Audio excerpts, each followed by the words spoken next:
Hi folks, welcome back to the channel. Dan here, and this video is all about some of the amazing places that I went to see when I was in the Yukon last summer. I done a 12-day wilderness trip up in the Selwyn Mountains, but at the start and at the finish of that trip I went to see some amazing places, and I wanted to see as much of the Yukon as I could. So this video is all about some of the cool places that I visited. So getting to Whitehorse then, so I flew from Vancouver. It's a 2.5 hour flight, I think, something like that. Flew with an airline called Air North. Very reasonable fares. If you book it within 80 days, they will honour that flight for $90, so which is about 60 quid in UK money, which is pretty good actually. The flight there was absolutely phenomenal. If you can get a window seat, do it. The mountain ranges, the ice fields you go over are just amazing.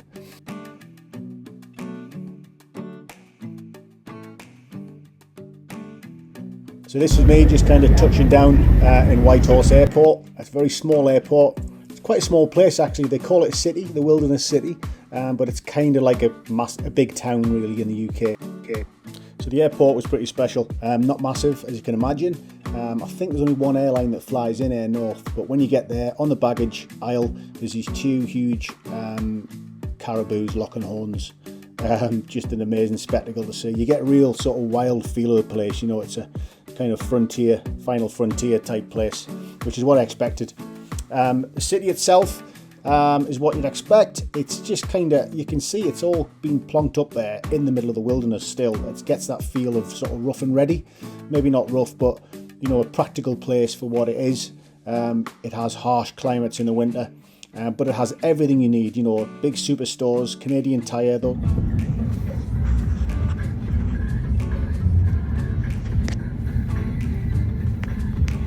So this is 2nd Avenue. 2nd and 4th are the main avenues that run up and down here. And then you got the river. Yeah.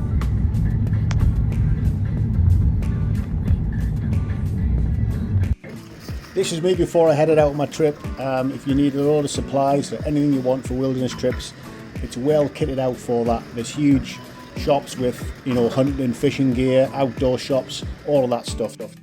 So this shop is where you go if you want to get any maps or any information on the place. This is the definitely go-to. Max for your books. All your maps for your river trips and mountain trips are in here. It's a really, really good shop. Check it out if you go. Lots of things to see in Whitehorse itself. This is the famous statue of the Klondike Stampeder and his dog. Had to get a photo next to that. The statue is dedicated to all those who follow their dreams. Check out Yukon Brewing as well. Really good little brewery. Have awesome whiskey, and try this Spruce Tip IPA. It's absolutely gorgeous if you're into that sort of stuff. Nice little tipple. There's also your First Nations history as well, which is well worth a look at. Go and see what's going on there in their Cultural Arts Centre. There's often shows on and things like that. As I said, in the winter time, it is extreme. All right, it changes. You have a pretty stable summer with light pretty much all day around. Then in the winter, it's the opposite: freezing cold, -40 temperatures in some cases, and you don't get much light. So it is a really extreme environment. There's live music on in Whitehorse once you've finished your expedition or whatever you're doing, so you know, to relax and wind down. There's also the Eclipse Spa, which is well worth a visit. Get yourself there. Hot springs, natural springs, just outside of Whitehorse, and they run obviously all year round. That's a great little facility and a nice place to relax after you've done a hard expedition or trip. This is the one, Miles Canyon. You need to check this out if you're in Whitehorse. This is probably the one that people go to the most to check out. Beautiful sort of blue emerald colour water, green water coming through off the glaciers, and it's feeding the Yukon River. You know, it's this canyon has a lot of significance. This is what the city was named after, Whitehorse, because there used to be big raging white rapids in here, but since the hydro project, the river filled up because the hydro dam's forward of this river, so this canyon filled up and the rapids are no more. But all the same, it's an amazing place to go and see.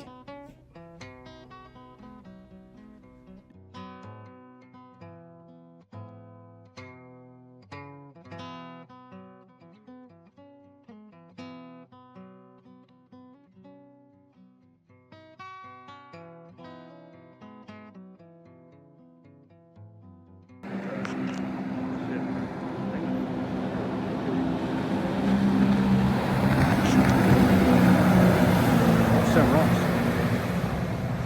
So this is a picture from the early days before any speedboats. This is some fur traders or gold Klondike stampeders going through Whitehorse Rapids on a makeshift raft. I mean, look at that. You can just see there the size of the rapids and how low the canyon was then. Just keep in mind when you're there, you're in bear country, like the sign says. Bears are around, even in the busy places, probably maybe more so, because they're attracted to food and things like that. So you just have to do your homework about bears and what to do for that.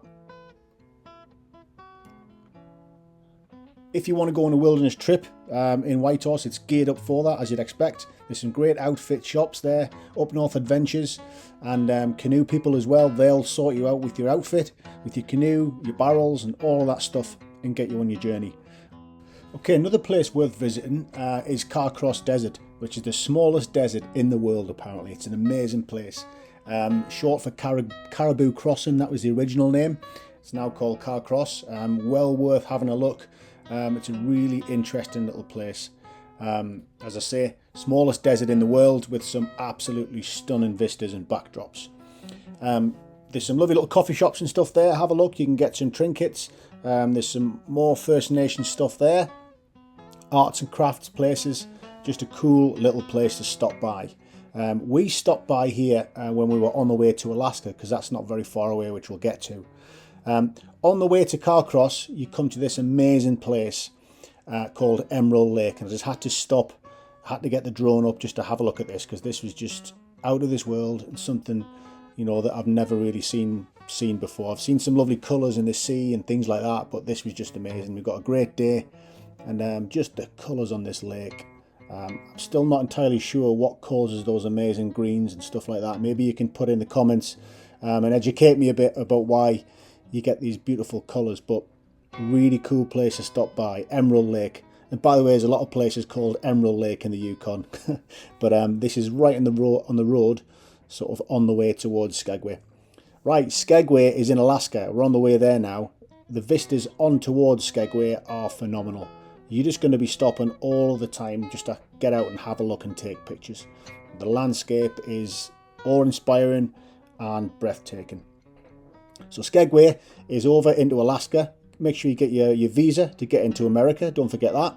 Drop down into it, and then again, massive peaks, ice fields, and we go down into this kind of maritime harbour, which is, you know, where years ago people used to come for the gold rush. They would sail up to Skagway, go to there, get all kitted out, and then make their onward brutal journey up towards the Yukon. Now, it's a sightseeing place now. It's a lovely little town with wooden shop fronts and all of that. Well worth seeing, lovely food, restaurants and all of that. But there's also a lot of history there as well about the gold rush, because essentially this is where it all started. They got here, they got kitted up, and we're talking, you know, a long time ago. So the kit and equipment was not very good, and they began the brutal 30-odd mile journey up and over these big snow-covered mountains. And so you can imagine the failure rate and the success rate. But people were chasing the dreams, you know, they wanted to get the gold, which would totally change their lives. So these are motivated people. It was quite regulated though, so I believe that they wouldn't let people over who were ill-equipped. So you'd go to certain stations there and they would check your kit off. And if you didn't have the right kit, they wouldn't let you go over the White Pass. So if you made it over the White Pass and you would make it up to Bennett Lake, which is effectively the start of the Yukon River. They'd get there, they would build the boats. Originally they were made out of, you know, trees, so they would effectively make rafts, wait for the ice to melt, and then they would jump on the river and then begin the journey north up to Dawson City, where all the gold fields were. And here you go, there's that picture of that raft going through Whitehorse Rapids. So, you know, again, I'm not sure of the success rate going through there, but I bet it wasn't very high. And it just gives you an idea about how tough people were back in the day. You know, there was no dry suits, you know, no waterproof barrels or anything like that. So, yeah, people made a really tough stuff. There's now a train. Well, there was a train back then, actually, and they eventually got the works done, so they didn't have to trek up and over. They got a railway made. You know, again, an amazing feat of engineering. How they done that was phenomenal in those conditions. But they made a railway through, up and over, so people could get up to the Yukon and you know, make it a bit easier to go and find the riches. Now it's a sightseeing trail. Jump on the train, get up. It's an absolutely stunning rail track. The way it follows the the White Pass all the way back up. So we didn't get to do that, but I'm sure it would have been nice. Okay, another great stop you should go and see is Kluane National Park. This is north of Whitehorse, and this was one of my favourites, if not the favourite, of places to go and see. Beautiful wide open spaces, and just endless possibilities for exploration. There's some amazing walks. You could go and explore this huge lake with canoes. You can see the colours, beautiful beaches, just an absolutely stunning place. You can see in the distance there in the mountains, I think it's called the King's Seat, where you can trek up to. So that's about a day walk.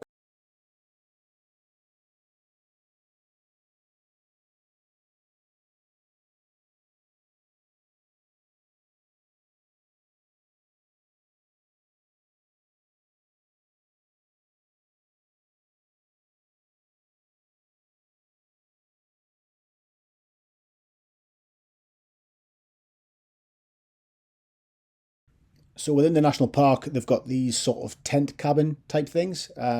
Really, really nice. They sleep about 5, I think, and pretty reasonable prices, to be honest. So they'll probably be worth checking out if you do want to stay there. And probably a really good place to base your adventures from, actually, Kluane National Park. As long as you had all your supplies with you, then that's a good place to be based from, because it's quite central.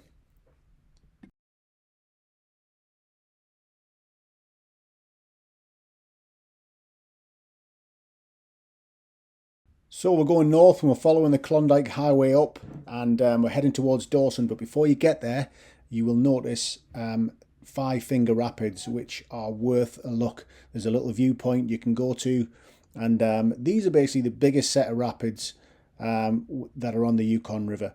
And you've got a set of islands in the middle of the river which cause these rapids. They're not massively huge whitewater rapids, but it's like anything. Once you get down to it, they probably are a lot bigger than you think. So these can catch the odd canoeist out when they go through, if they catch the wrong line.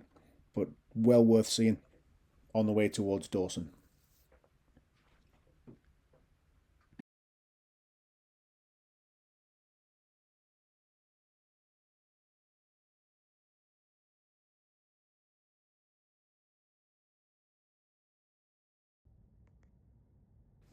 So if you're travelling from Whitehorse all the way up to Dawson City, it'll take you about 6 hours, 13 minutes. When you get to Dawson, So you want to it give is like yourself stepping probably back in about time, 7.5 and that's how hours they've with kept it that stops way. It's like all one along the big way. museum, and this was the main sort of gold rush when the first sort of gold fields were discovered, the bonanza.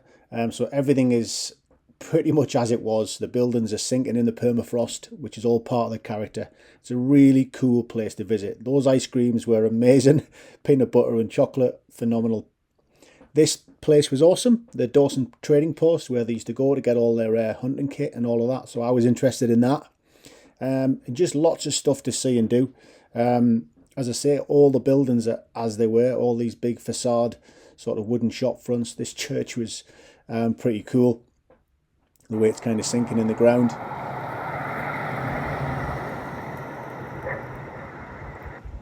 You've still got some of the old steamers there, so when they stopped using rafts, they got steamers up and down the Yukon. And yeah, a lot of these places are open in Dawson.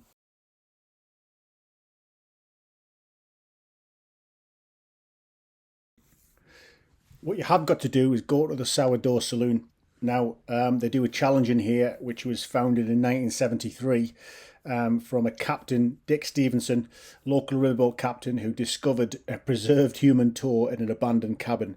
The toe had originally belonged to a rum runner named Louis Lincoln, who lost it during frostbite in the 1920s. And his brother had preserved it in a jar of alcohol.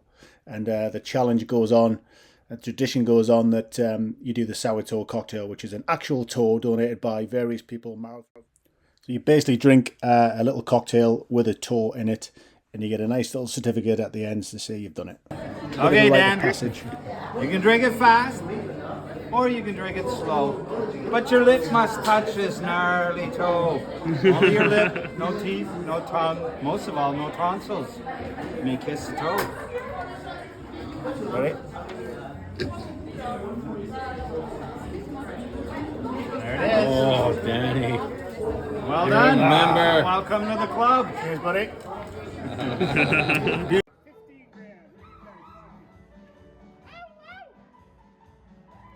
You've also got Diamond Tooth Gertie's, the oldest casino in the world, I believe.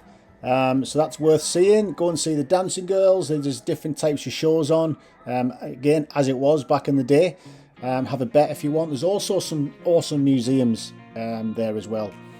So worth seeing. There's some ancient stuff there. Mammoth tusks they've found up in the hills.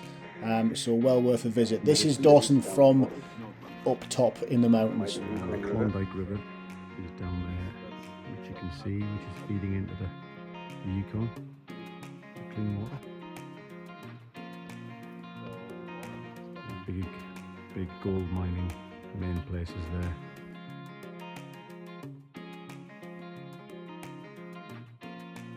So what you can see there in the distance are the remnants of the gold fields where the main gold rush started, right up there in the valley. And they do visits there, they do tours there where you can go up and see these massive dredges here.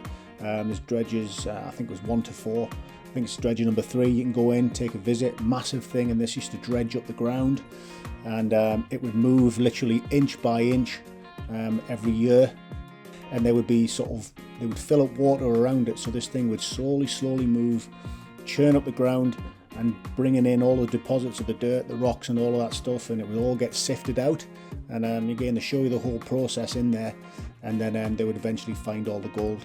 So quite an efficient way, but it sort of eat the land up as it went. Tons of history there with it. These were the founders, the first people who found gold. So this is Sukum Jim and George Cormack. These were the first discoverers of the Bonanza Creek find. These are the kind of trailblazers, if you like. And yeah, just the place is steeped in history, and it still goes on to this day. Someone once said to me, if you visit the Yukon, it gets in your blood and you'll always want to go back, and that is so true.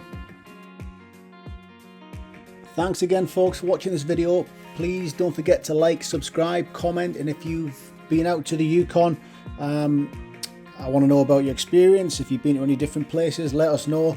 Drop a comment in the box and I'd love to hear from you. See you guys on the next video.